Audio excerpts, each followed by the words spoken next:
The hardest part about fog is when you lose game one and you still win the match. Yeah, then you gotta then that's where the turbo fog. That's where turbo comes from. Yeah, that's where turbo comes from. You gotta play fast. I mean, that's what happened with. Gotta go fast. I know. I did win game one against Wallace combo. All right, kick us off. Yeah, I'm fresh recording. You ready, Hippo? Better raise I'm gonna get. You drafting, mister? No.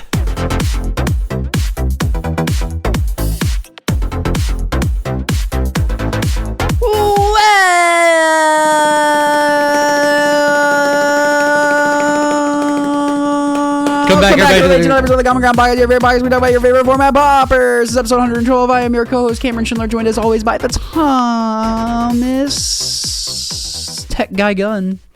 Yo. What's up? Not too much. Cameron Broken Clock Schindler. Yeah. Best broken clock you've ever had in your life. That's right twice a day. Such a good line. Look who's sitting on the podcast this episode, Tristan. Though not you. Not Tristan today. Unfortunately, no. Honestly, I'm good. I'm still tired and recovering mentally from the tournament. But no, I'm okay. I'm all right. A little stressed. Got a busy week, but I'm good. Also joined by James, Headphone Hieronymus. How are you doing? Headphones. I just saw the headphones there. That started with an H. I'm doing wonderful, thank you. Great, we love it. I'm also doing wonderful.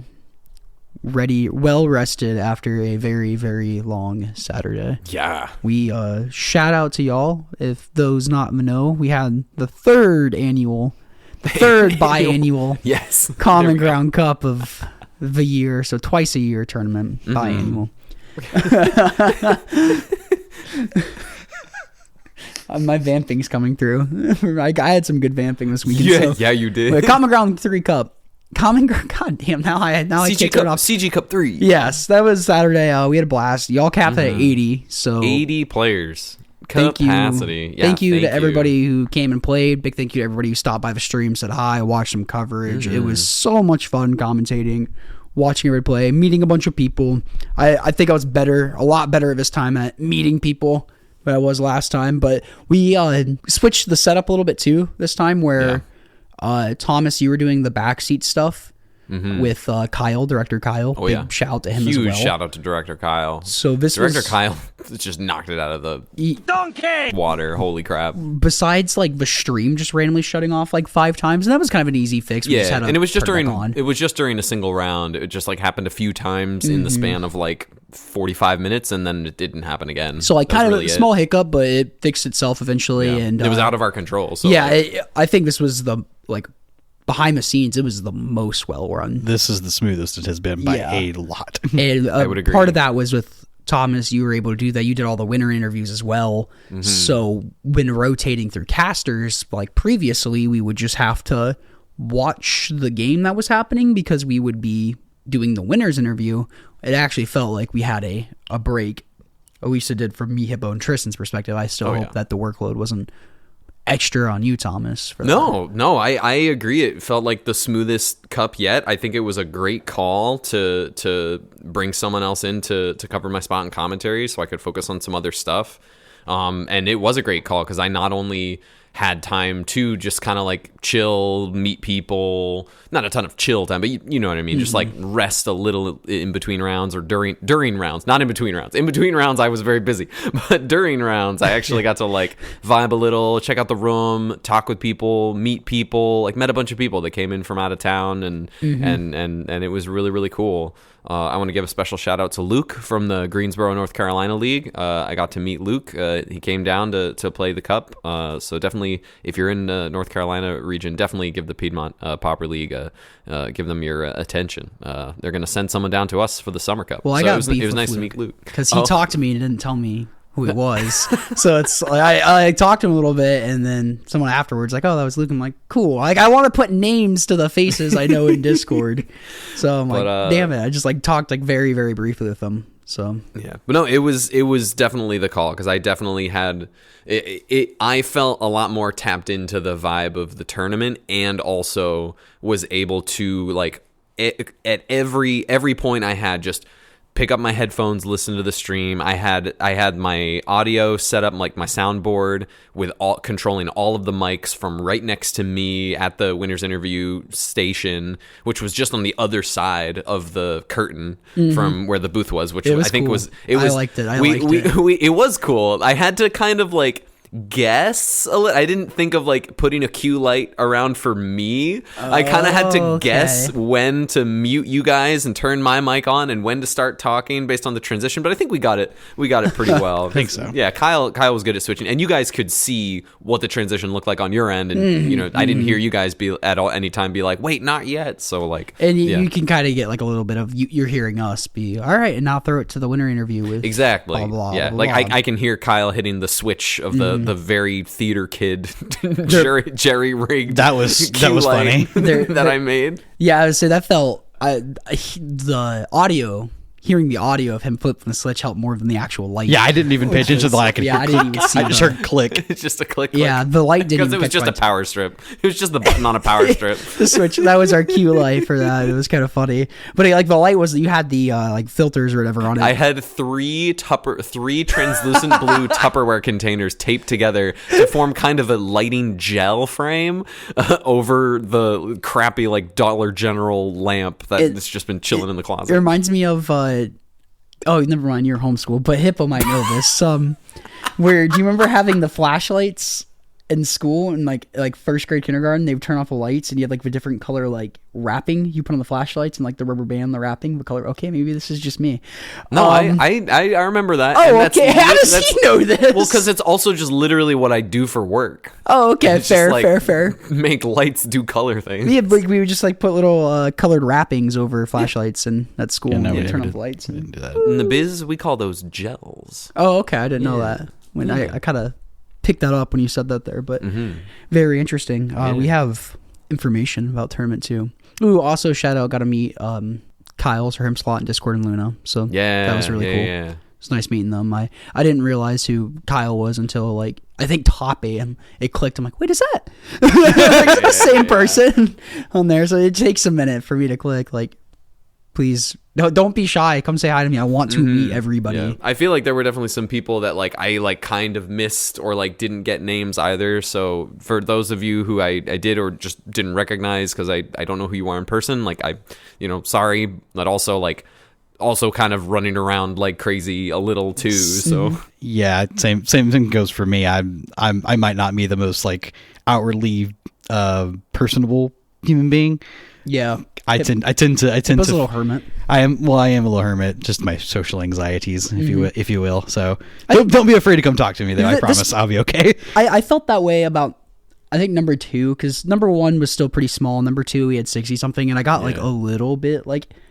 I walked out and like saw everybody. I kind of just like turned around and walked back in for a second. I'm like, this is actually freaking me out a little bit. But this time I didn't feel that way at all, which was nice. Yeah. So I think I got a little bit used to it, which is good. Good. Also, I felt hot in my suit.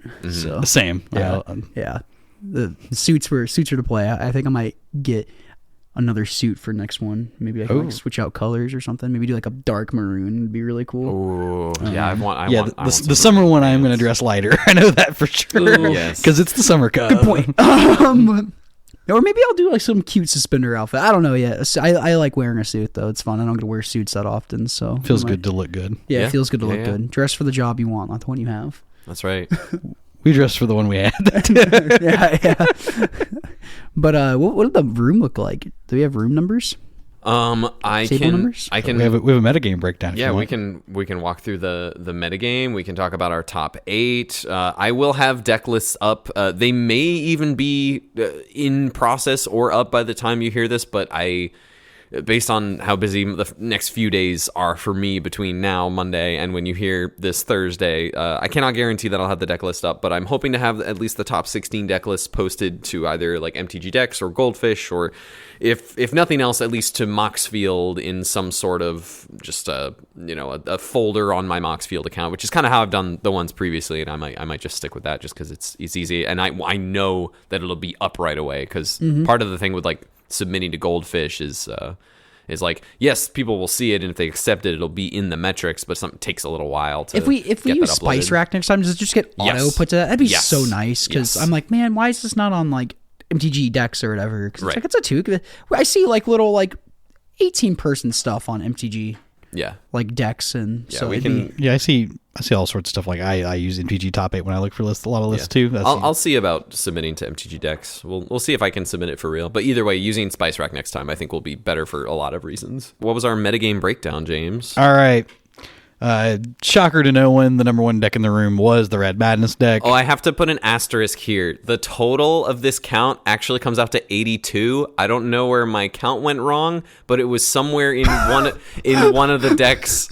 In one of the decks that had like a bunch of copies. I think I may have missed, or there were 2 entries of the same person, but it didn't make sense. There were 80 entries in the system, so I don't know. My count was slightly wrong, but this is what we put out there. It was not any of the 1-ofs or the 2-ofs. I know that for a fact. so there's like a little, maybe a small percentage. It's an asterisk on this of there's an asterisk on the podcast. There are two that deck definitely is true. Exactly. It's us. two deck lists technically don't exist in this count. I'm sorry. What did you expect? We're running it. Like, It's okay.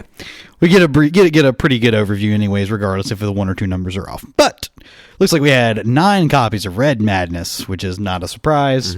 Really not. It's it's like quote the best deck in the room. then yeah, It's like the second tied for the most played is Elves. yeah, that was shocking. That was I wonder if that had anything to do with me saying anything about it. I do wonder about that.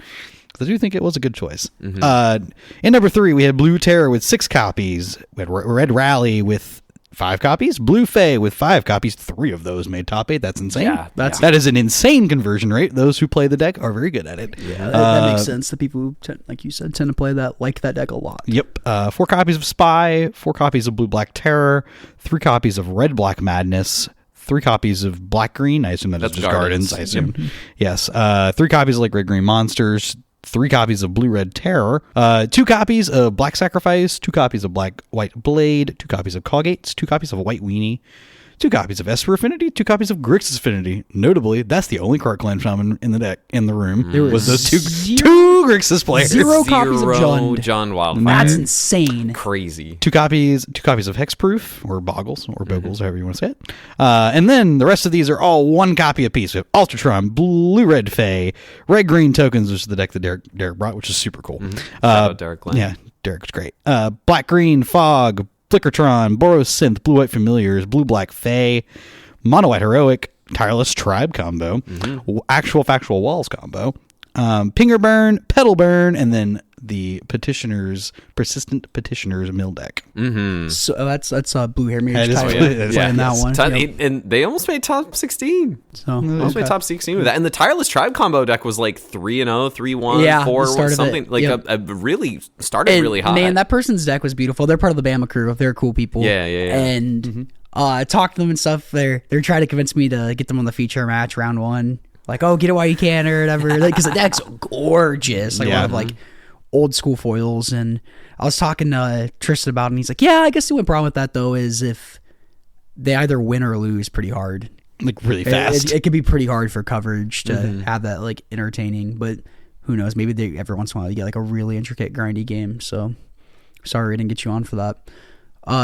How many copies of Terror decks in total? So like if you combine Red, Blue Terror. So keep track. I'm just going to count them off. Blue Terror was 6 copies. Blue Black Terror was 4 copies. 10. Blue Red Terror was 3 copies. So 13. 13 Terror decks, solid. So Then- an eighth of the room. Put all the red decks together too. So you have Red Madness at 9 copies. Red Rally at 5 copies. 14. Red Black Madness at 3 copies. 17. And then the two the 2 outlier ones. So a lot of people are trying to get you Petal dead and Pinger Burn. with Yeah. red cards. Man, that was A lot of red, a lot of terror, and then elves after that, which is kind of what we predicted. You can say like elves and spy together too is another like big chunk of the room. And- Sure, 'Cause like you Winding Way, like the Winding Way leads decks. You know what the Yeah. crazy part about that? The top 3 decks, so Madness, Elves, and Terror, not a single copy in top 8. No, That is crazy. That was also wild. I think someone top 16. The highest. Well, you can say I think 9th place was a terror deck. Blue black. Say 11th place was It was Derek. 11th place was an elves deck. Lempa Derek. And then so like the decks did well, but none of them ended up breaking the top 8, and you could probably chop that up to people were probably prepared for these decks. Of course, you can only be so prepared if you're dead, like to Madness or Terrors, because obviously they did do well, but people brought their a lot of respect for the Spy deck too, and a lot of respect for the red decks and the sideboards. So people were prepared for these kind of things, especially with the overlap of Spy and Terror having some similar hate with the graveyard. If you have relics, Macaw less good against the Terrors, but still people ready for that. Zero Jun though. That's funny because somebody asked me later. We were talking about what I would have brought to the tournament. Each of us would have brought to the tournament or whatever, and I was like, I probably would have been the one Jun player in the room. So Jonathan Turner, repeat finalist. He finaled the first one. With the final one with Jun Wildfires. Yep, but the first one. But this one he was going to play Jun Wildfires again.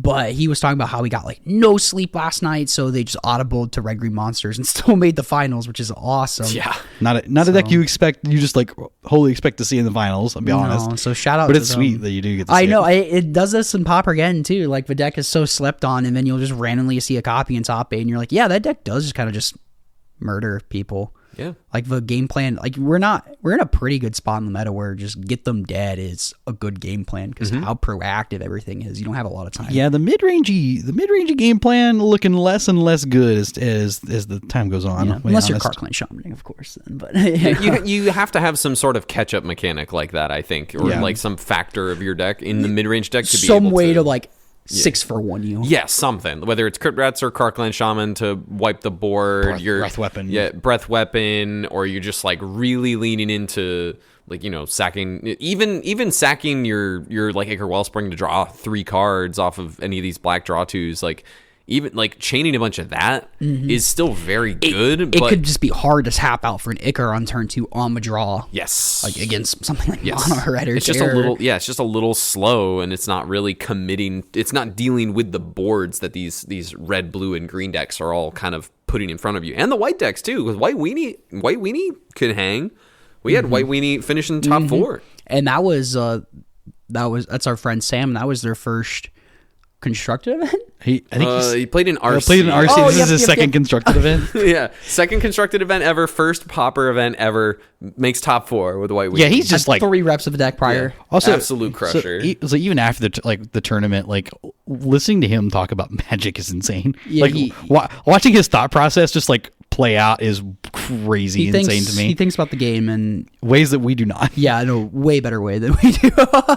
I wouldn't mind getting him on the podcast, talk some White Weenie experiences he's learned. I don't even know that I think you could just get him to talk about Magic, not just the White Weenie. Yeah. Well, even I was listening to him and Dustin talk about the deck, and I'm like, damn, I wish I had mics right now. Because both of those are seasoned White Weenie players, and they're good. When we were at seasoned. Well, I was like, sorry, Dustin's a season.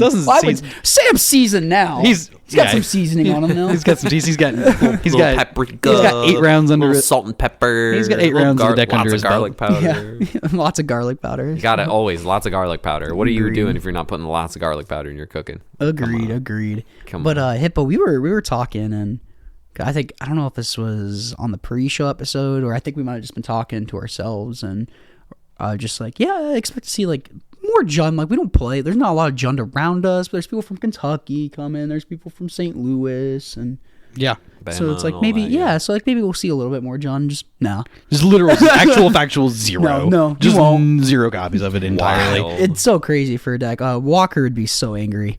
It's basically a sham tournament. Yeah, there's none of the best deck in the format. I do actually. I'm so sorry. I know this is kind of a little off track. I did see a list of Jund playing 0 copies, over the weekend, playing 0 copies of Refurbished Familiar. Really? That's hot. Yeah, it's actually kind of hot. No, it's playing the full 4 Gixian Infiltrator. We're going in. Ooh. I don't know if I like that. Freaking Furby's nutty to me. I don't know. So is that damn Gixian Infiltrator. This card just kills people. Do we want a top 8 breakdown? Yeah, we can break down the top 8. Names and decks. Yeah, for sure. I will go through this based on standings. Let's go through actual finishes. Yeah. So we'll go through 5th through 8 first. We'll start with Shelby Thompson. Shelby is one of our players that had to play a win and in the last round. So Shelby ended up being our first seed after Swiss with a 6-1 record. He had the actual nuttiest game for his win and in. Mm-hmm. I'm not joking. He got so incredibly lucky. He knows it too. I went out and told him, I was like, you got incredibly lucky against Dan on Spy. There was like a turn where he has to hit exactly. He's playing Black Red Madness. Yeah, Shelby's playing Black Red Madness. Has to hit exactly Kitchen Imp plus a bolt of some variety to not be dead to exactly what Dan's board is, and he goes to 1 on the following turn, and then has to find something else to get him back in. But he just needed to find triple blocker for this Troll of Khazad-dûm that because double snacker doesn't get there, so he had to find the Kitchen Imp immediately, and then had to find the bolt for the 2/2 that would have been lethal, and then just put him on a mass Vandal. That was a crazy game because we were talking about just that whole match. Basically, it's like, man, this is like such a Hail Mary game for Shelby. Dan, this looks like pretty locked under Dan. And then, this Spy combo deck is kind of just like a weird ramp deck in a way. He just started drawing all of his Sorelli Gatekeeper or Sorelli Caretakers, his Gatecreeper Vines. He was just drawing the air in his deck. And Shelby was just buying time after time, had some bloods built up. It was able to like filter some draws, and it was just like, oh my god, came out perfectly. How is this turning around? And then that Faithless Looting turn was wild. That was so insane. Yeah. Like, so he knew he got low. Like, I came out and talked to him after. I was like, you got beyond lucky, and he goes, I know. And I was watching him, and Shelby's very good people. I was watching him and Sam's gameplay, or him and Sam, spoiler, play in top 8, and Shelby was just kind of like, I think drew like 4 mountains in a row, and he's like, well, I kind of deserve this after my winning in match. He's like, I can only get so lucky. So he was a good sport about it. I enjoyed watching him play. I like his table mannerisms. Oh yeah, he's just very chill in general. How he discards cards, and I don't know how to explain. He's meticulous and he's very chill. Like the Faithless Looting, like I don't 2 eat mountains. my headphones. I'm sorry, they looked yummy. Like Faithless Looting, discarding 2 mountains, just drop the 2 mountains in the graveyard kind of thing. I enjoy that kind of thing. I don't know why, but so big congrats to Shelby. Mm-hmm. Yeah. Continuing on. Next up in our 5th through 8th, finishing 5th in Swiss with a 5-1-1 record, Kyle Brewerton on Mono Blue Fairies. This is Sir Hempsalot in our Common Ground Discord. Known Fae enjoyer, notably known Force Spike enjoyer. Yeah. You can't fool us, Kyle. Nice try. Nice try. You can't get those. You can't resist the 7th edition foil Force Spike. Oh, that's sick. Yeah. No, I love watching players play decks that they know that they know inside and out, and they know they're good with. How did we not get him on coverage at some point? I don't know. That was a misplay. Probably. At some point, I wanted to see V7 edition spikes. I think it's just 1, but I think there's 1 in the deck. Well, I want to see it. That's fair. And I want to That's see a counter as spell. That's fair. So that was a misplay on us because he is a master of Fae. Yeah, he's very good at Fae. Yeah. No, it was really, really awesome to see. Great. Came down from Kentucky, made the drive, weathered the storm, if you will. Boo. Is he playing Simic? Knee slapper. LOL. No, so shout out to Kyle. Great person, great finish. Yep, yes. Great. It was nice talking to you briefly. But also ending the run in top 8, Carl Schroeder, ending 6th place in Swiss with a 5-1-1 record. Carl Schroeder is now the only player to have made top 8. Well, so far, actually, currently is and may continue to be the only player who has made top 8 of every single Common Ground Cup. So you can't go back and top 8 the past ones. Right. That's why I was covering myself. I started number counting, like 1, 2, carry like, the wait. 3-peat. 3-peat offender. Carl was not vanquished in top 4 this time, was vanquished in top 8. So top 4, and a top 8, still insane. Especially since the tournaments keep getting bigger every time. It continues to crush. I jokingly told him, like, when are you going to win one of these things? Like, it's just tough. I was kidding. I'm like, hey, sorry, but I'm like, you've been getting pretty good EV out of these too, though. Yeah. Top 8 every single one. He's very money positive for us doing this. He likes to come take game night's money. Yeah, there you go. Reasonable. Yeah. No. Carl, good player. Another very strong Fae pilot. Played Fae every time. Yeah. Every time. Been on Mono Blue Fae. He's done very well with it. Yeah. Just crushing. In 7th place in Swiss, also with a 5-1-1 record, our final of the 4 to lose in quarterfinals, Adrian Trogler. Adrian, one of the Bama crew. Adrian's technically from St. Louis, but is a part of the Bama crew friend group. Meets up with them in Bama, and then comes down. And then they come up to Nashville. I'd just say down for everything. I went down to South Dakota. Even though it's definitely up. Yeah, I just say down though. I know, because that's what someone from the South would say. Yeah. Adrian was playing Blue Eye Familiars, which also coincidentally means Adrian was our one bounty recipient, since they they found out about the bounty and simply added a third ephemerate to the list. Didn't he say it came up and you got to win a game from it too? I think this is the most I talked to Adrian. That's awesome. Even talking about locals and stuff. This is the most I talk to him, and he's fucking hilarious. Oh, he's great. Yeah, I've had fun. I've had a blast playing against Adrian every time as well. So. They're fucking hilarious. Sorry, thank you. I did not know that. You're good. It's true. No, so we got a great photo with them with Tristan with the handing over the $100 bounty. So they broke with the most, because I think top 8 splitted. Yes, top 8 split cash and then continue to play for coverage. So they were the big winner. They got the most money. They got the most cash. They actually won the most cash. Yes. Play out of your minds with a deck that nobody else in the room decided to play, and then get your extra prize. So Adrian's basically the real winner. Walk away with the most money. Right. That's awesome. Yeah. Maybe we can walk away with a drink from the cup next time. Oh, good. That would be nice. Very good player. Adrian is very good at Pauper and Magic in general. I've played against them a couple of times, and it's always down to the wire. Yep. We're both pulling out all the stops. So the Bama crew had a pretty big car. I think it was 5 of them. So, spoiler, 2 of them made top 8. And then the others went and got their favorite set symbol tattooed on them. Because they didn't make top 8. Yep. Yeah, that was the pact they all made. That's pretty sick. I wouldn't be mad if I ended up with a tattoo or whatever. Right? Dinner and a tattoo. Now that actually makes me prompt the question, what is your favorite Magic set of all time? Me? Yeah. Ooh, set? It's tough because, RTR was my first. I think my favorite to draft is Ikoria. Actual factual set? Oh God, I'd have to think on that. Yeah. Wow. Yeah, that's tough. We'll come back at the end of the episode. Okay. Ask at the end of the episode. Yeah, I was just curious. Then we'll stay on topic, and then at the end of the episode we'll answer. Yeah, my question. Hippo's question. Cool. Moving on to I think about that too, honestly. Yeah. Moving on to our top 4 competitors. Houston Daniel, finishing Swiss in 2nd place as one of our 2 players being able to go 5-0 and double draw into top 8. Houston was our 3rd Mono Blue Fae opponent player, and again also played very well. So I have played against Houston before, not I think in actual multiple formats. I have played against Pauper. We played actually in a side event down in Atlanta when I was playing Dredge. Oh, cool! At the Spotlight Series. Yeah. This past year. Yeah, very very good player. Not gonna let you just get free anything. Mm-hmm. So very good player. Yeah, would beautiful agree. Deck. Yeah, very pretty a lot deck of too. altars. I think we've also played Legacy before, if I'm not mistaken. They told me in the winners interview, Houston was featured in round 2 against Derek Glenn on coverage, and Houston won that match, and chatted in the winners interview that Skora actually he found the podcast because he found out that Skora was on the podcast with us a while ago, and then cool. And found us through that, and then found the cup, and so on and so forth. So thank you, Skora. Man, we got to pay Skora out for the what's that called when you get royalty? Finder's fee. Skura's royalty fee. Yeah, that's right. That's right.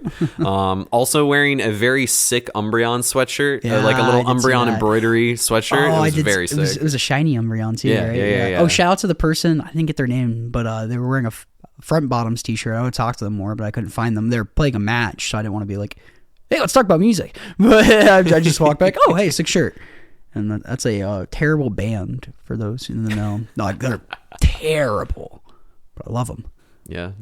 Shout out to Houston. Houston played great. Yeah.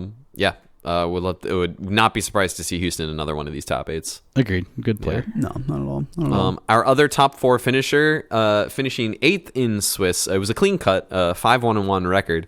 Finishing 8th in Swiss, also one of our players who needed to win their winning in, Sam Snodgrass, playing Mono White Weenies. We alluded to Sam earlier as our recent addition to our friend group, who this is his second constructed event ever. He's just a Magic Online limited crusher. This kind of all started with we were playing my old border cube, and he said, Battle Screech is my favorite Magic card. And of all I was time. like, have I got the deck for you? We're all like, play Pauper. Please play this good Battle Screech deck. And we had to beg him to play. He played a league. He played some fairies and hated Brian Barrow hates that card so much. This card's terrible. And we're like, wait, why aren't you playing Battle Screech? Did she say you like Battle Screech? And we got him playing that deck a little bit. And he's like, I don't know if I want to come to this just to lose a bunch of matchups because I'm unfamiliar with everything. And we're like, dude, you're gonna skill diff so many people.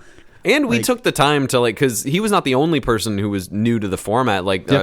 David, who you brought into the fold, he ended up playing the Mono White Heroic deck and had a blast with that. It was cool to lend out 2 Mono White decks in the format, and none of them share cards. Yeah, that's hilarious. That is wild. weird. None of them share cards. Our friend Dan as well had a win in with Spy. We talked about that. Yeah, Dan was in crushing. the future. You'll hear that. Let's talk about that a little bit more too. And Dan was crushing it, and somebody else who got up to speed pretty quickly on what's going on. Jonathan's brother Wes was very, very new to Magic in general and Pauper, and absolutely had a blast playing the rally deck that I lent him. Brute's friend Landon came down too, and he's very new to Magic. Yeah. I think he got back in from Arena or something. Nice. But yeah, so a lot of these sorts of folks. So we had Dan and Sam and David and a bunch of other friends like Anna and Scintillus and a bunch of other people over here the Wednesday before the tournament. We had everyone over. We went through the Magic MTG Goldfish metagame breakdown and just talked about different decks and how to opens it up to questions for your deck we were playing. Here's Spy. Does anybody have any questions about how their deck plays into it? And it's so cool because having as large of a group as we do, there's definitely some decks that are pilot specific to in our group. If we're gonna ask about Jund Wildfire, I'm gonna look at Scintillus and go, what can you tell me? Yeah, he tossed something new there too. He's cut Card Clan Shamans against Terror, which is very intuitive. He's it's just that's what Walker's he's it's just so it's such a fragile combo. I'm like, that makes sense. Derek, I learned from Derek that cutting Priest Titania on the red matchups because it's just a 2-mana 1/1 that dies to everything. Yep. So even though I like to think I'm overall very versed in the format, some decks I just have weak spots on. Yeah, there's just small little things that you just don't think about when you're playing across a whole swath of the whole metagame. The metagame is as I read through the deck lists, there's a ton of different decks to play. So learning each of them is really, really difficult. It is very. We mentioned this already, the past few weeks. But the hardest part about Pauper is not knowing your deck, but knowing every deck. So we gave everybody as much information as we could in one little session. So I felt like we'd prepared everybody pretty well. Yeah. I had a blast. Yeah, I think that was a good productive session actually. And Sam picked up a lot really quick, and then y'all had another quick little session at Carson's house the night before, and it definitely shone through. Sam absolutely crushed it. He only lost to the spy decks. The spy decks. Just the player who won. Yeah. He only lost to the winner. Yeah. I told him, I was like, you're just gonna skill diff people and it's gonna be okay. And he's like, I don't know, man. He super humbled, super humble. Oh yeah. It was I felt very good at dinner after. He was like, I'm proud, and I was like, good for you, dude. Yeah, you crushed it. Like Ellison said in our local Discord of just top 4 and having an 80 player tournament. It's a huge accomplishment. Yeah, for a format you've never played. Yeah. Big so huge shout out to Sam. Incredible. We don't need to keep glazing him, but we're hyped. He's a cool dude. Yeah, happy when the homies do well. Excited to have new people in our group. Happy for everyone who made top 8, but it's a little extra special when it's a homie. That's funny. Yeah. All right. Moving to the finals, our second place How about the finisher. About the third place finisher? We already did Houston. Oh yeah, never mind. We did Houston and Sam. Are you here? Are you here? Yeah, I'm James? here. Sorry, All I right. forgot we. No, you're okay. You did Houston out of order, so that was why I was. I did, and I had to come back, me. and yeah, it's okay. We're all a little tired still. Something like in second place in the tournament, finishing third in Swiss, our other of the two players to finish 5-0 and get to double draw into top 8. As we alluded to before, Mr. Jonathan Turner, one of the Bama crew, finished in the finals in the first cup, this time playing Red-Green Monsters. Played just super well. Yeah, played really great all day long, just smushed opponents left and right. Yeah. Nixborn Hydra's a really good card. Mm-hmm. It's a really good card. We talked a little about that. He audibled from Jund Wildfires. He was gonna play that. That would have been so funny if he actually if he did. Like, either way, it's funny because it's like play red green, not Jund, turn off, brain smash, make finals, or like be the only Jund Wildfires player in the room. Yeah. And who knows if he would have made finals playing that too. I don't know. I bet he's happy with his decision. Oh, I'm sure. I'm sure he's ecstatic with his decision. Yeah.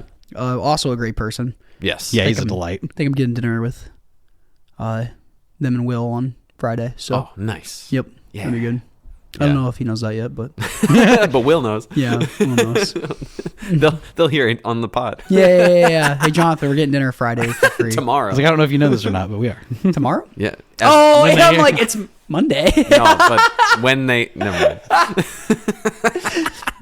Yeah, Austin and I will be cleaning a hotel in Huntsville just that Friday, so nice. We'll get it done, then let's go to JC's after, or get some dinner, go to JC's, play some CGCup, hang out. Hell yeah. No, Jonathan absolutely crushed it. I think red green sneakily a pretty strong choice. Just like kind of how, as we were saying, like the decks that are performing well or were expected to be the most played, like the red decks, the blue, like red, blue, and elves, like this sort of stuff. They're playing to the board, but you can outsize them very quickly because they're all of these decks are kind of taking like a couple of setup turns. Like Burn is like, play an Epicure, grab the prize Sneaky Snacker, do a couple draw twos, and then slam, and then slam Gutter Snipe, burn spells. Yep. The mono blue like Thought Scour, Brainstorm, eventually get some snakes. The elves like play a bunch of elves, ramp a little, and then play some payoffs and like either Nixborn Hydra, Avenging Hunter stuff, or like a ton of mana and untap your Timberwatch Elves a bunch. Like you have your setup turns and then you have your big payoff. And the red green deck is very similar in that you have your early turn setup with your Utopia Sprawls, Wild Growths, Arbor Elf stuff, and then your actual payoff from that setup, I think, happens a little earlier than these other decks. Yeah, you can like turn 4 put a crystal, or turn 2 turn 2 put a crystal. Turn 2 or 3 put a Chrysalis into play, which is already a big roadblock to deal with for these decks. And then the next turn, just like slam Boarding Party or Nixborn Hydra or Avenging Hunter, or like even just the bridge of just like a turn 2 Jewel Thief came up a lot on coverage. Just turn 2 Jewel Thief, just get that treasure, just Vigilance and Trample, a great combination. Tristan and I waxed poetically about that card every time it was on camera. The card is... I know when the last time I got to play like the Monsters deck, I played it up in like Frontline, I think. That was like the card that impressed me the most in my entire deck. Wasn't impressed with the Avenging Hunter because that was one of the worst cards in my deck was Avenging Hunter. I mean, when it's good, it's good in that It's deck, good, though. when it's good, it's good. But every matchup, I was just like, it. all right, this is the first card coming out every single time. It depends on your bracket. Like if you're playing against like Fae and Glennox and stuff, it's not very good. But but if you just need to kill someone, you gotta do it. Yeah, the metagame looked a little bit different at the time too, but I can say, but yeah, no, there's the deck is very powerful. It is doing very powerful things, and if that's what you should be doing in this format, I think. Yes. And every turn, if you're just like, hey, answer this, hey, answer this, hey, answer this, hey, answer this, and I do like that he kind of like married the two versions of the ramp deck and kind of got the like Nixborn Hydra inside of the Cascade like deck because some people don't play the Boarding Party because they have the Nixborn Hydras in their deck. I see. And he was playing both. Yes. So he's kind of just married up the two. It was pretty sweet. Also another benefitter of not a lot of card clan shamans in the room. Yes, it was. Very those nice. You don't gotta cards worry kill everything. Yep, you don't got. There's some gardeners though, so you gotta be aware of the Crypt Rat stuff too. That can be a little bit harder to set up. You got big butts, Something Jonathan said to me is he was taking advantage of was a number of blue players bringing in their red blasts against him, and they were the only actual red spell in the deck is Boarding Party, which does not trade very well with the counter spell. No. So he was very happy to see not red blast, blue blast. But I got you. I think we know what I mean. Sorry, but yeah, like I think that was really key in a bunch of spots, and also you can just like cut the Boarding Parties if getting to that point is like, and they have a bunch of chump blockers. But yeah, as you can say, matchup dependent. Yeah. You don't want to run that card into Lightning Bolt necessarily. Right. The card's pretty bad there. I did see it cascade into some powerful stuff. Yeah, I did watch it. I did watch him flip an Avenging Hunter off at one turn, and I'm like, that was good. That's good. that we like. Yeah, that's why you play the Hunter though too. That is what. Yeah, you do it for that. Like that is the. You're right. That is why you do. But it's weird how much it comes up. God, it's kind of annoying how much it comes up. Maybe Hyper Geomancer should do a video on how often are you actually cascading into your Avenging Hunter or Writhing Chrysalis or whatever. Or with your, you could do a Sand and Nyxborn Hydra too on that. Yeah. Be interesting there if you have it's like the two in there or whatever. Yeah. Well, it's similar to like Mono Red Tron, like the list that James handed me a while back of just like, you might cascade into the Rolling Thunder. I have. So I think it was Skriplinski. He released a video on Sunday with a Monstertron deck. I've started to watch some of it. So I did watch this, and it is playing a card from EOE. It's the like spaceship pinnacle. Yeah, the Pinnacle Kill Ship is perfect with Maelstrom Colossus. I was like, actually, that is a beautiful thing. The perfect combination with Maelstrom Colossus. So Pinnacle Kill Ship, and it's a 7 mana card. So it's exactly Tron mana. It's Tron, and it's less than Maelstrom Colossus, so it can cascade into it. So it's a 7 mana artifact. It's one of the like spaceships or Starcrafts or whatever. It's colorless. It's colorless. It is a set. It's it itself has to.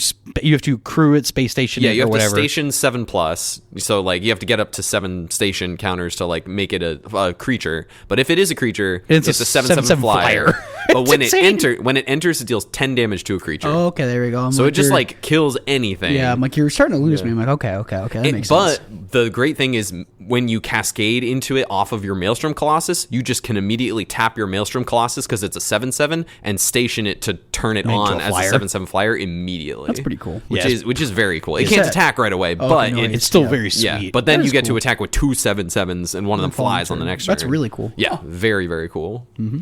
Yeah. The Monstertron deck is very cool. It is very sweet. Yeah. I may or may not have. I have most of it already. I need some Wretched Grifts. I may or may not be putting in an order for some OG Antiquities Tron lands to go along with along with these Pinnacle Kill Ships. Antiquities Tron lands look good. Oh yeah, I have some perfectly reasonable Chronicles ones. I also have had some perfectly reasonable Chronicles ones. I have some perfectly reasonable Double Masters ones because those are the cheapest, and I don't with Tron like that. I have this problem where I like can't stand having my border Tron lands anymore. No. I'm just like, every time I play the deck, I'm just like, oh, I hate looking at these. Yeah. Something fierce. Yeah. And then our friend Andy Habermel, he of course is like, why have you been playing with white border Tron lands for this long? What are you doing with your life? I always forgot which one produced 3. I know it's Tower now, but that was part of me getting the Double Masters ones because it's the easiest to see that produces 3, honestly, for me. So I'm just like, cool, perfect. And they're cheaper. Yeah. Yeah, you don't want to know what I'm about to spend on these. It's obscene. I know. Anything else to add for Jonathan's run? Of course, huge congrats. A second finals appearance in 3 tournaments. He's crushed it. Insane. He has the technical best win rate of anyone aside from the actual winners. Yeah. Across the tournament, across these events. Yeah, it's true. Yeah. Which brings us to our winner, Michael Modena, playing Spy. Michael finished in 4th place in the Swiss as the top, the best tiebreakers among the players that were able to draw, F5 1-1. We saw Michael on coverage multiple times, and he played very, very well all day. Yeah, absolutely crushed it. In fact, we have a little interview that we'll splice in here, where we brought Michael on a little Discord call, and you'll get to hear his thoughts, his matchups, and all of that. Anything y'all want to throw in before we cut to the interview? I don't think so. I think we kind of nothing I can't think of that we didn't say in the interview already. So, yeah, cool. See us in the future. Alrighty, welcome everyone. We are here with our tournament winner from the third Common Ground Cup, Michael Modena. Michael, how are you, my guy? I'm doing good. How are you guys? We're Wonderful. good. We're great. Tired. Yeah. Still. Yes. Very, very tired. Hibernated, but hey, we are alive. Doing our best. How are you doing after the tournament? I imagine playing 10 rounds of Magic takes its toll. Yeah, I just ate some fast food and passed out when I got home. That's fair. That's the winner's dinner right there. Mm-hmm. Just Sure. quickest thing I can find, and then I need to find my bed afterwards. That was kind of similar. We ate, and then instantly I touched my bed and passed out. So Same. I was a little more wired, but I did eventually pass out. do not blame you there. So you took it down. You've continued the tradition of black-green decks winning every single tournament. So is that what made you pick a black-green deck? You were just looking at trends, or? No, I don't. I didn't know what. I think I knew Brood Scale combo won the first one, but I didn't know what colors it was. So I wasn't really playing during that time. I was taking a break, and then the last one I heard Fog took it down, but. That makes sense. You talked a little bit. It was a certain Reddit user. They were posting some like data challenges or like data throughout challenges and stuff, and you were just taking a peek at that. Yeah, there's a person, he does like, he puts like the metagame info, like conversion rates and like the percentage you'll see certain decks at any event, stuff like that. Yeah. Is that Kerblinski? Oh, it might be It might be Kerblinski. Kerblinski, That would make a lot of sense. He Oh, tends to he do a lot said of that that. stuff. Cool. So you just looked at that deck, looked like it was doing good, and did you have like a few weeks to like run some leagues with it, do some testing with friends, like try it out? I mean, I did a couple testing. I don't have a computer or anything, so I don't have Moto or anything, so I can't test on there. But I go down to my LGS and we'll test sometimes. But I only really played one, like locals with it, and that's the most testing I did with it. That's sick. That is sick. we love to hear that. Is your local LGS, is that the one out in Spring Spring Hill? Hill? Do we So do it's that? probably just roll with it. Yep. Just roll I've with it, yeah. been there a couple times. That's a cool store. Yeah, it is really nice. We got Pauper F&M, and then game night has Tuesday night FM. I go to that. Try to go to that every week. Yep. I mean, I wouldn't mind driving down there on a Friday or something. Just depends how late or early I get off work. Just for that wouldn't be too bad. Yeah. Or worth the drive if it's on a Friday. If it's like on a Tuesday, I can't make it out to like the game night on a Tuesday. That's a little rough from out in East, but But you're no stranger to competitive Magic. Like you've been grinding for some time. James was telling me, like I think maybe you and I personally have only crossed paths maybe only once or twice across tournaments. But James was saying that you've been a fixture in the local area for a little while. Yeah, I started playing Magic, like actually playing Magic in like 2010, around where Zendikar came out. And like a little after that, I started doing like some competitive stuff, and then I've been doing competitive stuff off and on, but like recently I moved up here to Spring Hill from Columbia, and when I moved, we didn't have a card shop up here, and it's hard for me to get down there. So I kind of like Magic took a back seat until the shop moved up over here. But I haven't really grinded anything since coming back. This is the first major tournament I've been to. Like I go to some, whenever I have time, I go to like the winter boxes up at Game Cave or whatever, but this is the first big thing that I've done recently. well, it's a sick return then. Yes, that's pretty good. Take this down. That's nice. That's a ton of Magic that day. It was a very long day. It was The overall meta game. So you're on the spy combo, and normally we kind of mentioned this on stream too. That can be pretty hostile, or Cart Clan Shaman can be pretty hostile to the spy combo. But there is 0 Jund Wildfires in the room for you that day, so you got to dodge all those. Like that's a terrible matchup. So you had a 0% chance of even running into that. So that's sick. I was very lucky because I didn't run into any red variants, and either no Madness, no Rally. That's crazy. And there's a lot of that in that room that day. So, and those matchups, those are pretty interesting. You're pretty much racing game 1, and then those game 2s just become a weird. you're pretty much on your plan B. You're putting all those life gain cards in and just trying to combo when you can combo and clear the way that way. Yeah. I'm curious what your matchups, the rest of your matchup spread looked like throughout the day. We saw a good number of your matches on camera, at least 2, if not. I think 3. Not 3. Yeah, we saw 3. Yeah, because the final, semifinals, and round 5, I believe. Round 5 and 3. Yeah. Oh, and 3. So 4 times. Yes, 4 times. We saw you on camera a lot. So what were the other 6 matchups you played? Although you drew the last round, I believe. So the other 5 matchups, I suppose. Round 1, I played against Red Green Monsters. Game 1, I mulled a 5, didn't draw a relevant card, and died on like turn 5. Game 2, we played the grindiest match you've ever seen in your life. Where like we were just trading Avenging Hunters, and eventually I got like a couple ints out. And I had to fight through 2 relics, and eventually I was able to combo off, like with like 5 minutes left in the round. In game 3, I just comboed as fast as I could, so we didn't get a draw or anything. So I was able to get that one. Round 2, I played against Skred. Game 1, he tapped out on his turn to Breath Weapon my Field Away, and then I untapped and cast a Spy, and then it was over. Game 2, he mulled to Oblivion, kept like a 5-lane hand that wasn't very proactive. I was just able to combo off. Round 3, I was on camera against the mono white deck. You saw my giant misplay, Waxberry. Walked with the Caretaker. Game 2, had a Dread return it back. That was pretty sick, though. I'm not gonna lie. Dread returning it. You gotta do what you gotta do. Yeah, I'm kidding. Round 4. What did I play? Round 4. Trying to remember. Was it you were up at the top tables? Was it Adrian on Familiars? No, that was my round 6 opponent. Kyle and Fairies. Okay. Carl. No, I didn't play Kyle. I didn't play Fairies until the top. Okay. I don't remember. Yeah. Oh, was it John Burr on Blue Black Terror? No, maybe.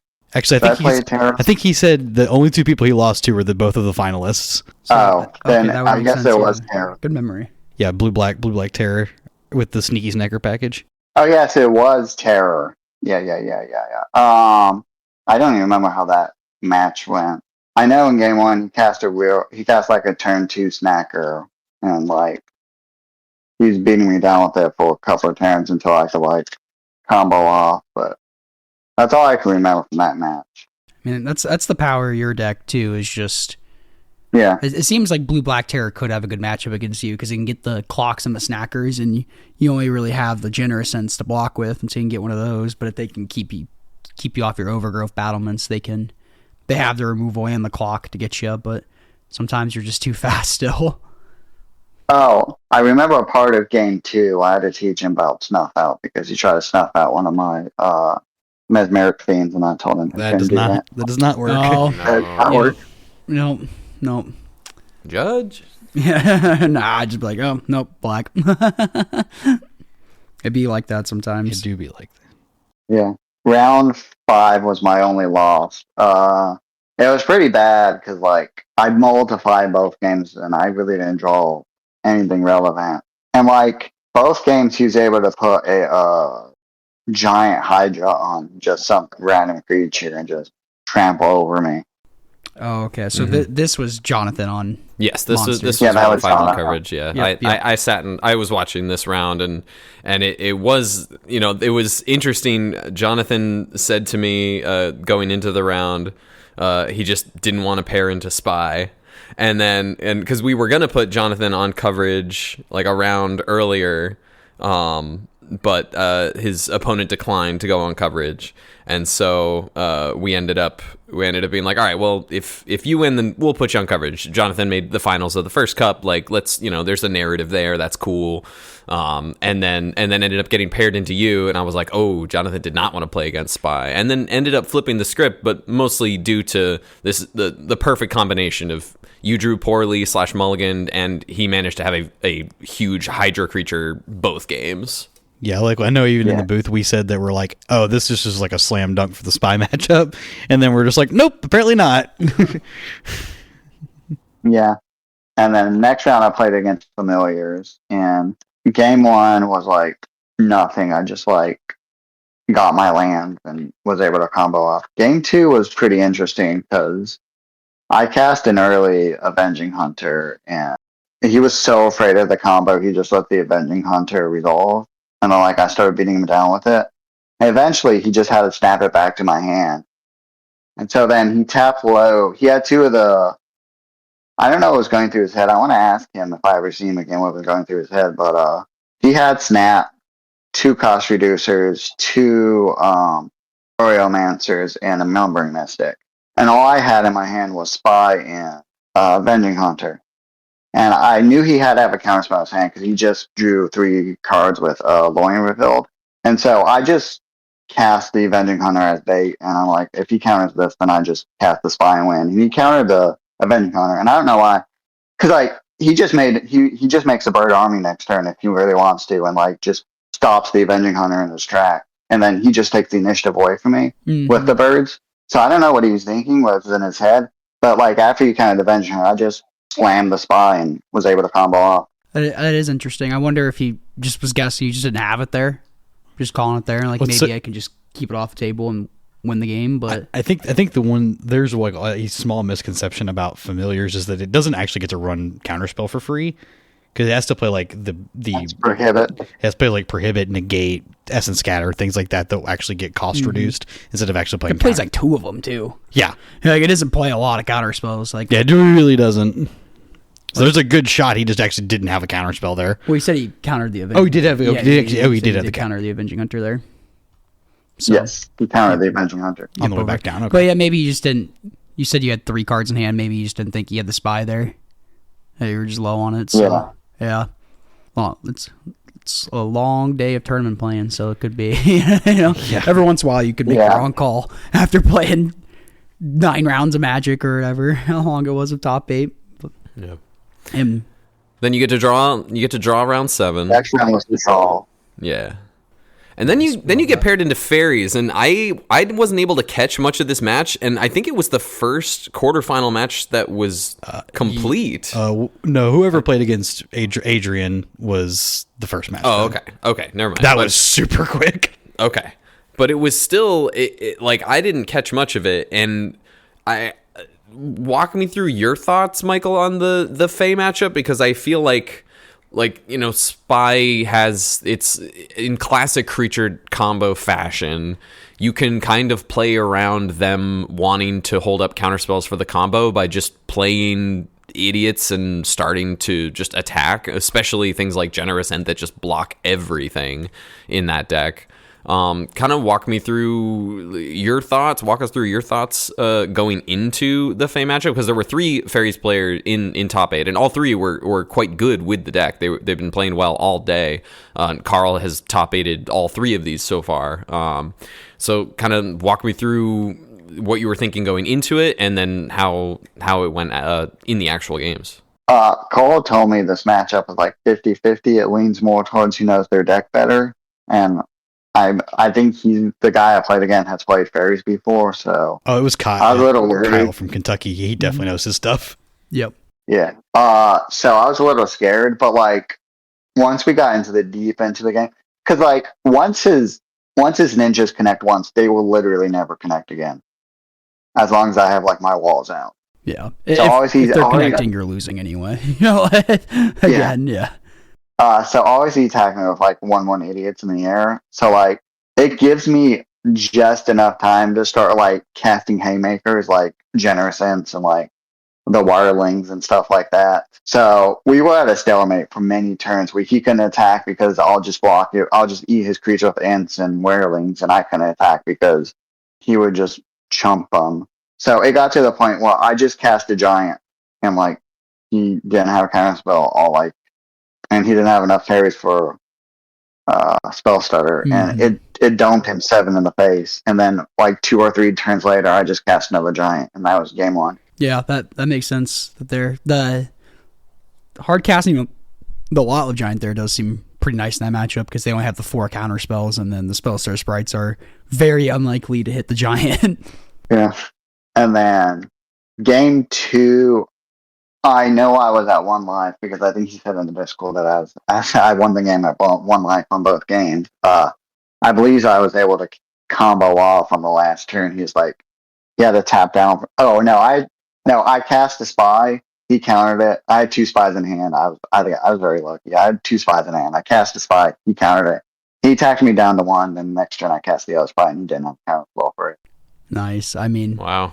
Win big tournaments, you got to play good and get lucky, like equally. You got to run hot, and you got to play off of you running hot too. Like you got to know what to do once you run hot as well. So that is nice. That's what I need to do that more when I play spy. Just have the second spy, the first one gets countered. There's always another spy. Yeah, there's always another spy. Forever looming. And was the next matchup, was that versus Sam? That was the top 4. Yeah, versus Sam again. Mm-hmm. Those were some nail biters there, because the first time he played him, he was very unfamiliar with the deck, didn't know if like the Flaring Pain was main board. Still, even now, he didn't know if Flaring Pain was main board, and we saw him kind of make some interesting plays, and we talked to him after. He's like, yeah, it was honestly just from not like deck unfamiliarity with that deck and not knowing what Flaring Pain was. I think it's a format unfamiliarity just on the whole. Like, he just doesn't know like very little about the format. Yep.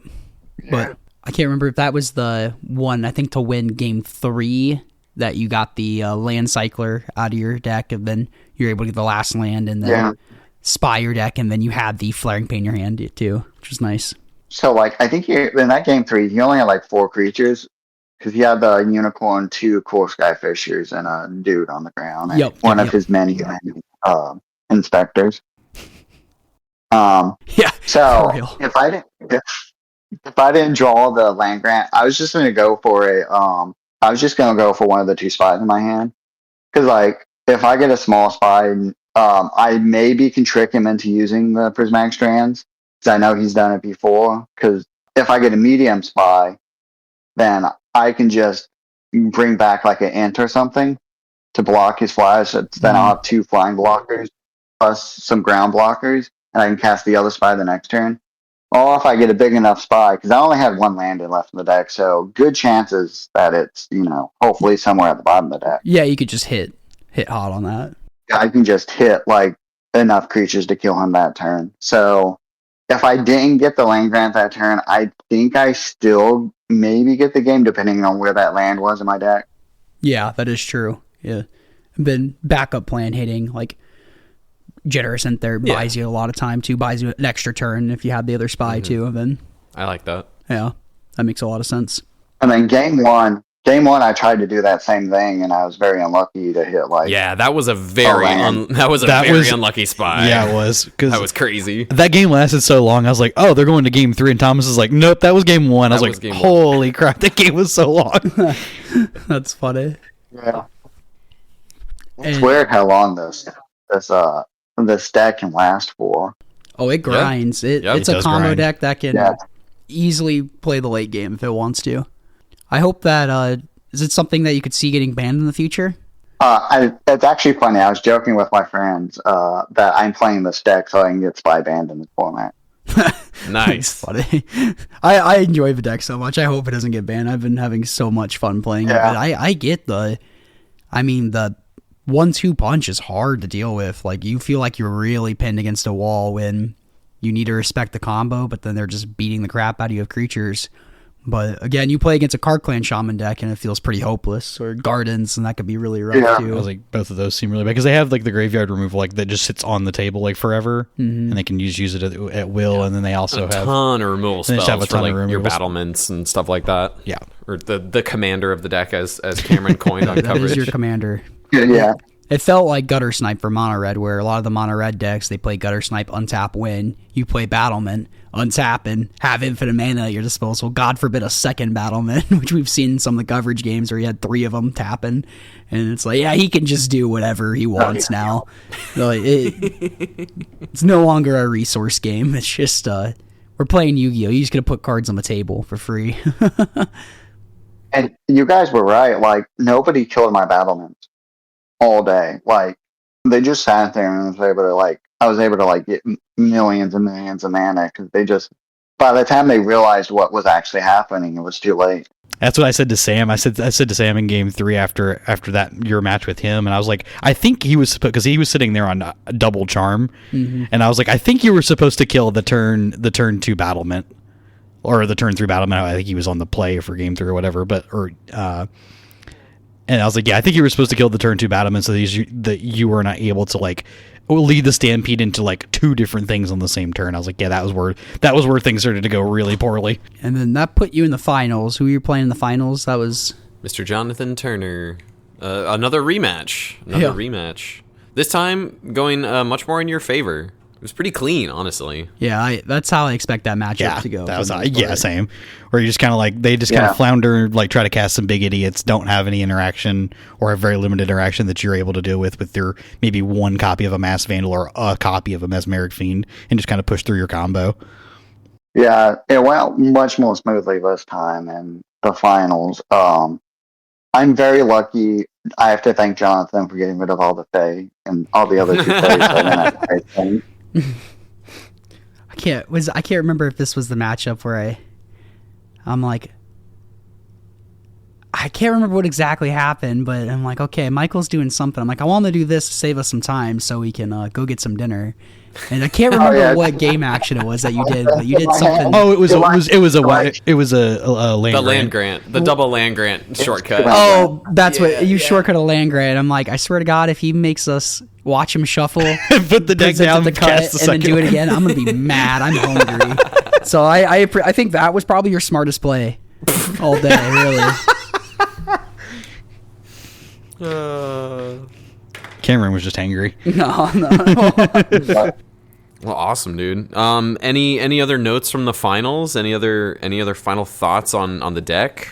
I feel like I got, I feel like I got lucky because there were no Karkland Shamans, and I didn't face the red deck or any time today. So, I feel like it's a very, very good deck, and like it's not like impossible to just pick up and play. You know what you're doing if you know the line. Like, well, it's a deck you can look at and you can kind of see what it does, and it's pretty straightforward to figure out like the game plans. There's a lot of little nuances that you pick up along the way, but overall a pretty easy game plan to execute.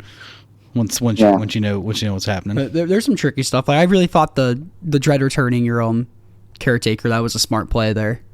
So like little stuff like that, not everybody might not think of to like I need this red mana there too. So like it could be tricky of spying with 1 land left and hoping you hit dread return and a second spy to just dread return second spy. Like that comes up quite a bit too. So there's some really weird lines in the deck. I was tempted to run 4 dread returns just in case, but I settled on the 2, and then I wanted to play all 4 Mesmeric Fiends main board, but yeah, some people are doing that card. It's sneakily it's not really crazy, honestly. Yeah, very good card. Totally fine. I think Dan had he had a Winnenden. Is that correct? Yeah, Dan had a Winnenden in the last round. Yeah, he was on 4 Mesmeric Fiends main board. Wow. So we have seen that, and so yeah, it seems like a lot of people who played Spy had a really good tournament.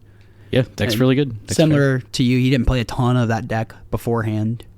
Now he probably got about a week worth of testing, maybe. Yeah. Yeah. The deck that I copied of it in one like European tournament, I can't remember what, but it wasn't running Troll, and I know a bunch of them are also running Troll. And I think Troll would have been good in that room because it just you either take 6 or it eats 3 creatures. Yeah. Little stop snuff out too. Something that can't get snuffed out if they're trying to get rid of that game plan of yours, and it can be awkward too because the swamp cycling, it can start missing pretty quickly. Those lists are generally playing 3 forest, 2 swamp if you have 1 or 2 trolls just to play it safe there. Like the two swamps there. So they're not totally dead. That makes sense. Yeah. Also, something that you guys pointed out that I never thought of is trimming lands post board and like faster matchups. I didn't even think of doing that. And I was watching the VOD back and you guys were talking about that. That's what Cameron just mentioned. It's just one of those nuanced things. It's just like that's one of those pick up once you figure out what's going on kind of things. And I think the only time in the matchups we saw it might have been correct to do that was just against like red-green monsters.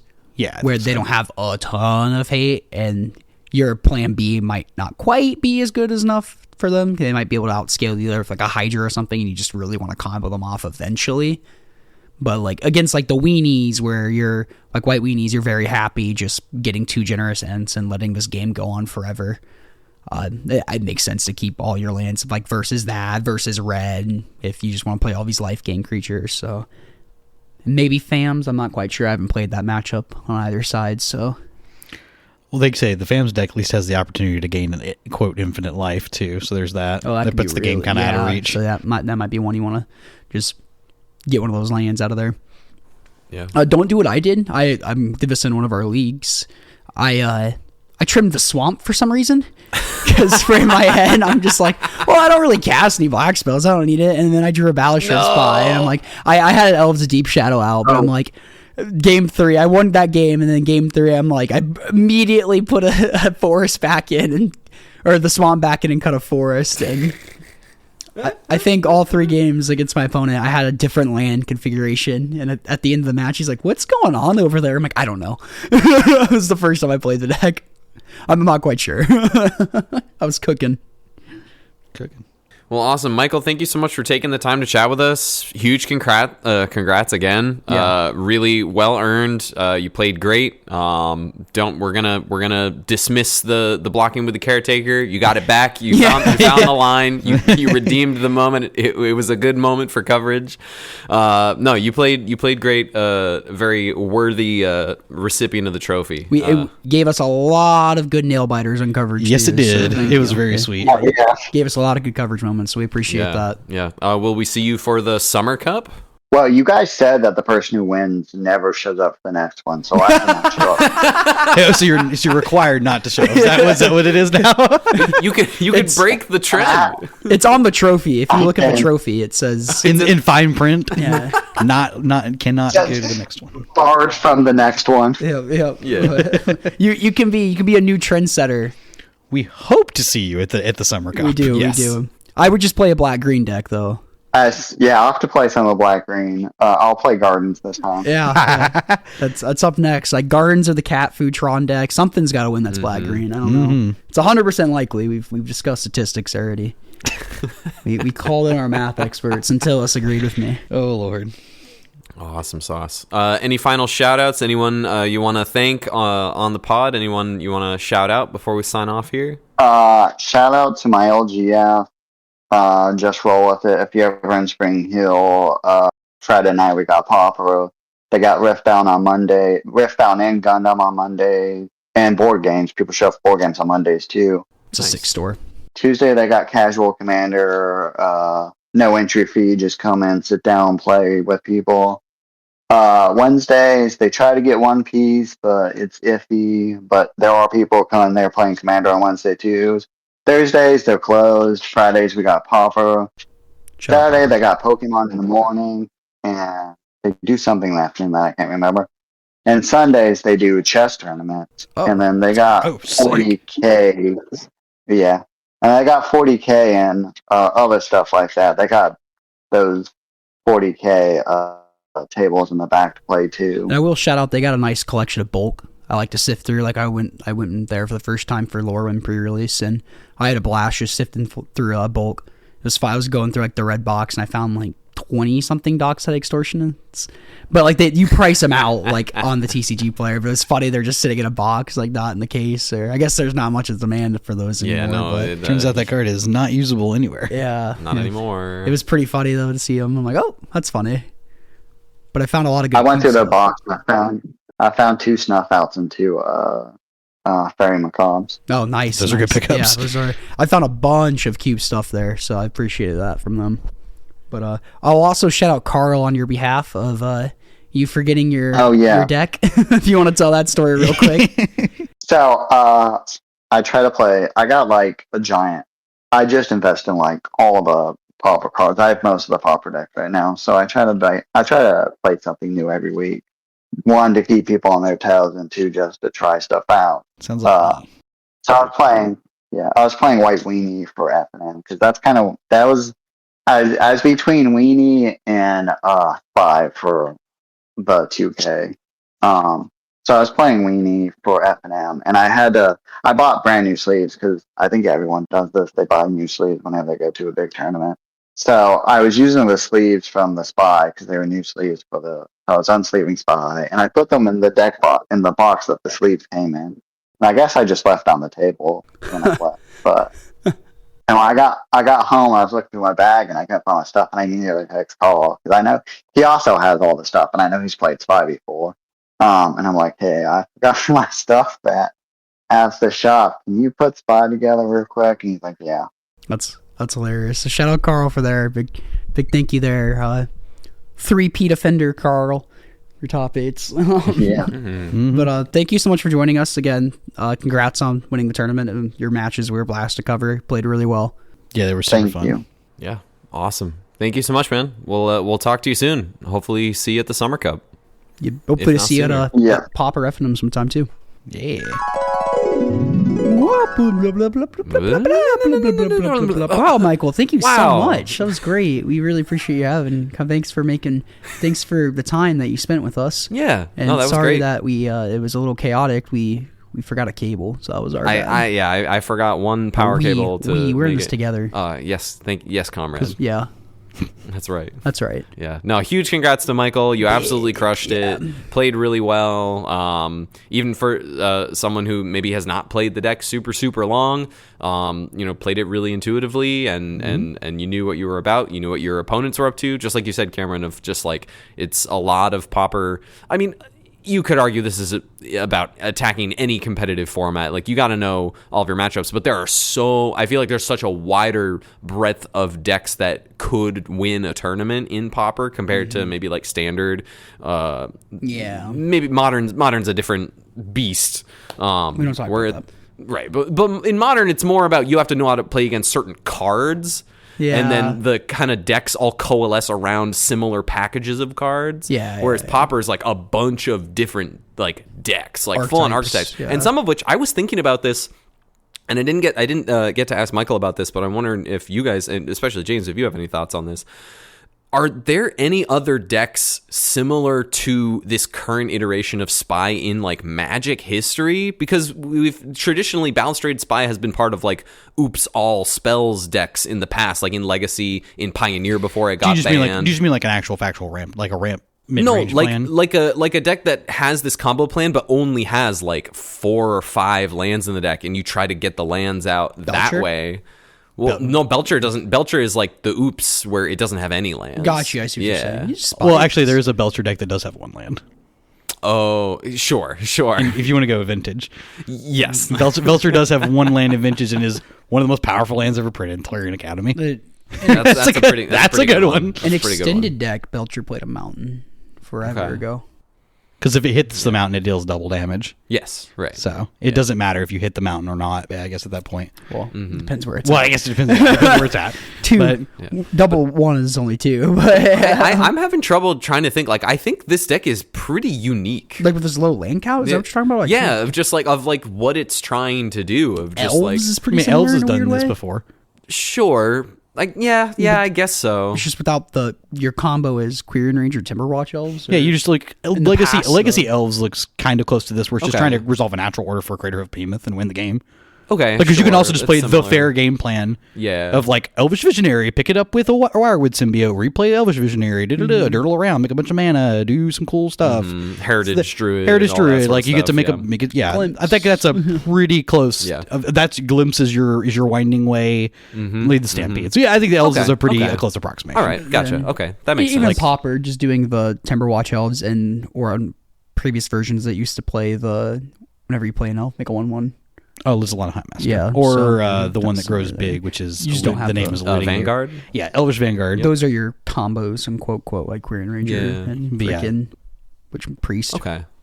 I was just thinking about that. Yeah. It feels pretty unique in this space. Like Balustrade Spy decks are not new, but yeah, I think it's like even I don't remember exactly what year it was at this point, but the first time that like say it was a team tournament that Derek and I played to and Thomas Bitter as well played on a team together, and we played a land grant version of the deck, which is kind of what you see in the Spy now. Yeah. So it was just like a deck this has always been a style of deck trying to take advantage of how few possible lands can we possibly play in our deck to just maximize the gasoline in our deck. Yeah. So this one just happens to come with a combo. Fair. Some old, what was the Miracle Grow deck forever ago? With Kyrian Dryad. Some of that. Sure, yeah. You're just playing a very few lands, get your couple lands, and you just play your ops and stuff. Yeah, really cool stuff. Any other cool moments from the day? I mean, I just had a blast. A huge shout out to Tristan also. Tristan absolutely crushed it on coverage. Yeah. I laughed a ton with Tristan. Yeah, I that was an absolute blast having him on.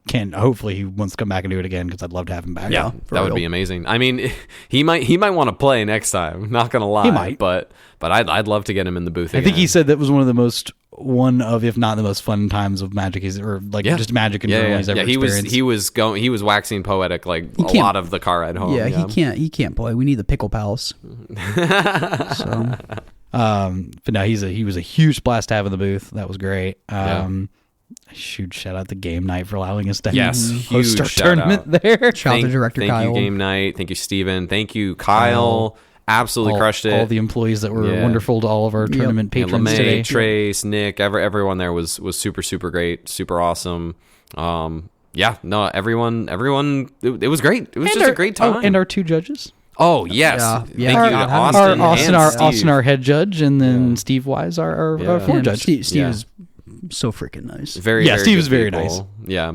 Really, Steve is very enthusiastic about Magic, and it's warming. Yeah. It's a warming kind of excitement. Yeah, and made some good suggestions for the next cup as well. Yeah, I have some things written down I want to mention. Yeah, do we want to do like a little post cup? Yeah, check in. Yeah, somebody mentioned some stuff. Hi. Somebody mentioned some stuff in the Discord too, and I thought these are all great ideas. Is that Komodo Jake? Yeah, that's Steve. That's Steve. Oh, look at that. Perfect. That would be him. Did not him. know that. Yes, that would be him. So thank you for the pointers on that. They mentioned like a Discord like QR code because some people were like, oh, we didn't know you had a Discord or whatever. So just having like a QR code, like join the Common Ground Discord or whatever. We have had a QR code before. I think we tried to just shovel out on actual Pauper cards. Yeah, well, it doesn't have the Discord link on it. That old link. That was our link tree. Yeah, it was just our link tree with just like podcast link and socials link. So we can update that too. Yeah, that wouldn't be a bad. Just update the link tree with the Discord invite on there. That wouldn't be a terrible idea at all. Mm-hmm. Yeah, or he said also putting them like on the table placements or whatever. Like if that's a thing we could possibly like branded table numbers. Our own table tents is another point for like table numbers. There, I like that point a lot. That's really smart. Update the little logo that spins around between there. Yeah. I did notice that. I didn't notice that until like halfway through the day. I was like, oh, wait a minute. No, I knew going into it that's what it was going to be, and I did not want to add anything else onto Kyle's workload. That's fair. You're like, oh, I didn't say anything. I did notice it at some point. Yeah. Like, oh, wait a minute. That's our old logo. Yeah. It's okay. I updated our logo in every other slide I could. Yes. So that's hilarious. Yeah.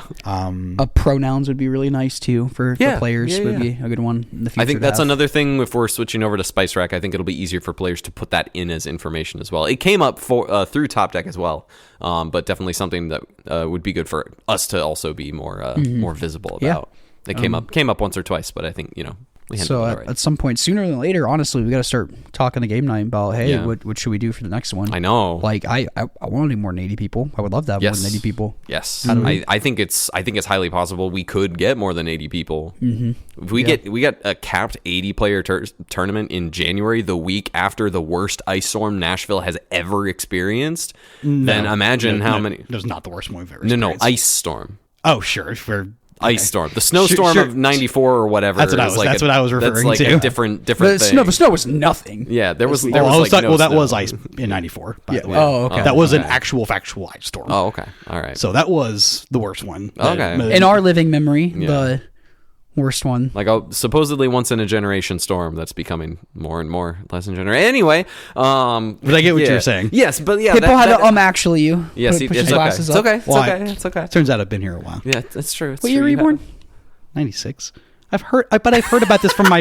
I've heard about this from my parents and other older people older than me. It's been all over the news with this storm. It is what it is. But the fact that all of y'all showed up, even some of you like just getting your power back like hours before the tournament. Even Who was that? Like like within 24 hours. Oh, yeah. 20, There's still some people who don't have it. There's still people who don't have power. Like and it won't have it for another week. Yeah, for like at least a few more days. It is crazy. Yeah, it's crazy out there. Yeah, NES is getting lit up. Yup. Good. As they should. I have other thoughts about that, but the fact that all of y'all showed up in these circumstances and we capped the tournament at 80 players. And we know for a fact, like, there were a number of our, like, usual suspects, like Scintillas, Full, like, that, like, weren't there. We know, but for the Summer Cup, we know, like, a bunch of folks are planning to come down. Luke's, the Piedmont Pauper League that Luke's running, like, they're going to send someone down. Alex from Chicago's planning on coming down. Alex coming down. Zach's going to come down. Gonna more likely come down, too, again, so, It's warmer weather, a little easier to travel. Let's see if I can convince a Drew Carlson to play in a damn tournament. Please. And then maybe this time we can be better about like, hey, Friday, let's do like a meetup at LGS somewhere, like a Friday something, a Sunday something. That we can really make it a whole weekend. Maybe somewhere in like what's the? Dang, I'm trying to think of the Brentwood. Over there, maybe like the Franklin LGS or Spring Hill, Franklin. Outer Limits is over there. That's probably the close one. I'm trying to think of something like big though too. Do like a little meet up there or something. That'd be cool. Yeah, we'll figure it out. We'll do something special. I think it'll be really fun. But yeah, if anyone has ideas, feel free, drop them in Discord. Discord link is down below if you're not already in the Discord. Really great stuff. I'm excited. It feels like this is. I mean, every cup has been a big, huge step in growth, and I think that this is potentially really becoming the central event of a potential like Southeast region. I agree. Like league system. I think this is the biggest one in the Southeast outside of like any of the official Wizard sponsored like cups at the and Atlanta MagicCon. That's it. Yeah, that's the only other ones that I think that hit it. Yeah. How many did we have at the Indianapolis event? I think we capped at 64. So we have even more than an NRG event. Yeah. That's pretty good. Yeah. That's pretty powerful. Yeah. Powerful magicians. I think we can put some stuff together. I was a little pessimistic to begin with on the number of people that we would have. Mm-hmm. I was too. I was just like hearing the number of people that weren't coming. I was like, oh man, that's unfortunate. I was like, maybe this one's not. And this is the Winter Cup. We've just had like a really crappy winter weather nonsense going on across the country. So I didn't expect this one to be as popular, and it completely blew my expectations out of the water. Y'all showed up. So I very much appreciate that. Yeah. Thank you. We got to it was like the day or two before, and I came out in the living room. I'm like, dude, there's only like 15 spots left. Yeah. I'm like, that's crazy. Yeah. That's big crazy. Yeah. No, I just nothing but gratitude and exhaustion. Yeah. But it's worth it. Yeah, it's like we may be tired, but it is worth it. It's very fun, and we all have a great time doing it. So yeah, I'm ready to play the next one. Can't wait. Playing the next one. I want to play some Pauper. Yeah, you ever played? Do you play Pauper? When's the last time you played some Pauper? I don't know. I have one game left in a League of cat food combo. I fired it off yesterday as soon as I woke up. You get your games in when you can. Didn't you played with like Jonathan, didn't you, on Thursday? Did you do like a testing session with him? No, we just talked on Discord and ran through matchups. Okay, cool. Mm-hmm. Yeah. Yeah. No, I that's all I got for the next one too. If people get in on Thursday and they want to play at our locals, that's Middle Tennessee Gaming on Thursday. Oh boy, if you're there a day if early. There's room. If there's room, we keep hitting like 20 plus people. Yeah, on a Thursday, which is hilarious. Which is pretty good. Yeah, we got a good Pauper scene. Probably second to New York. No, like New York City. Yeah. And Portland too. Or not Portland, sorry. Or Seattle. Yeah. Probably. Yeah. Speaking of Seattle, we're gonna have Ethan, one of the organizers of the Pauper Pacific Northwest, the Cascadia Pauper Circuit. We're gonna have him on the pod, I believe, next week. We're gonna chat with him about, which is kind of perfect timing because now I feel like we have the opportunity to kind of springboard into maybe building out something like that now here. At least something I'd be game to talk with you guys about, and then start reaching out to all the stores we know and see what we can do. But I think it'd be cool to have like more systems that feed into at the cup as the cup grows to kind of make it even more of a destination event, I think. I think that would be really, really cool. But we're gonna hear from Ethan and see what they're up to up there in the Northwest. So if you're in the Seattle area, definitely tune in and listen. It'll be a good chat, and you'll find out where you can play some Pauper. But those links are also already in the description. You can check out those and go play in their event. Their first event is, I think, the 21st, February the 21st. I think that's Saturday. So yeah, you can go check that out. Sick. Yeah. Any other notes, boys? I love you guys. Thank you for being so awesome. Love you too. I got you. Yeah, Love my homies. Awesome week. Yeah. Really, really fun weekend. Had a blast. Yeah, I love you too, Croissant. Oh, yeah, he's chilled out now. That's good. Now that we're done. Yeah. If you made it this far, thank you so much for listening. If you got any questions, comments, concerns, you can email those to us at commongroundmgpod@gmail.com. We like to run with y'all's questions, do stuffs like that. You can also join our Discord. There's a little mailbag thing there too. You can chat with practically us, everybody like we mentioned today is basically in there. So lots of cool people to chat with. Lots of really powerful magicians. People bouncing ideas off each other. Show off your pets. All that fun stuff. That's all I got. Yeah, that's it. Yeah. Thank you so much, fam. That's it for me. Really can't say thank you enough. Thank y'all. Appreciate everyone. Y'all rock. We'll catch you later. Later.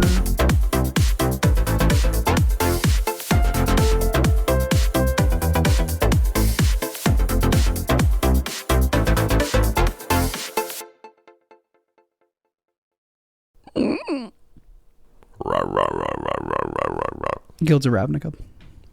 Oh, we forgot. Guilds of Ravnica's yours.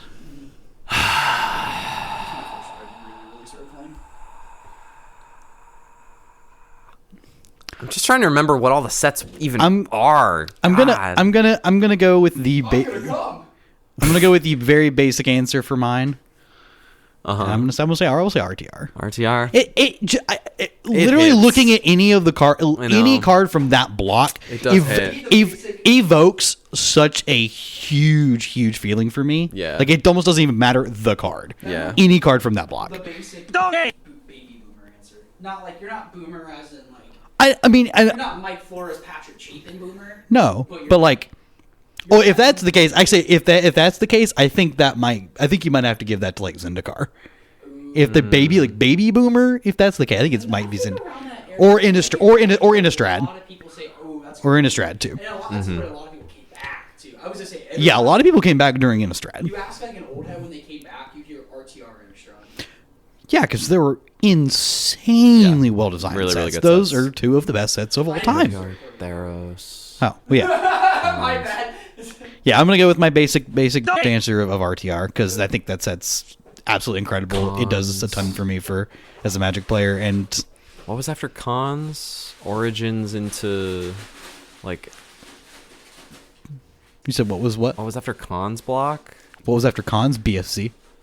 Yeah, Origins into BFZ, Oath of the Gatewatch. Well, it's like the Zendikar Shadows. set. Shadows is a contender for me. I just didn't like that limited. I just didn't like that limited format. I like this. I did. The constructed format around that time. constructed was that. great. Yeah, because that was around when I also could have picked. I could pick like Dragons that was of Tarkir because that was around when when Company was like yeah. a deck, and I yeah. that. That deck was really good, and I mean Dragon Lord Ojutai was good. God, that's tough. I mean, I guess I'll just say Ikoria then. I think it's Ikoria. I love Ikoria. Yeah, Luris is my baby. 2 Ravnica sets and Ikoria, and one of the most broken sets of all time. Ikoria? Well, I mean, yeah, I was like companions. the companions. All right, yeah. You right.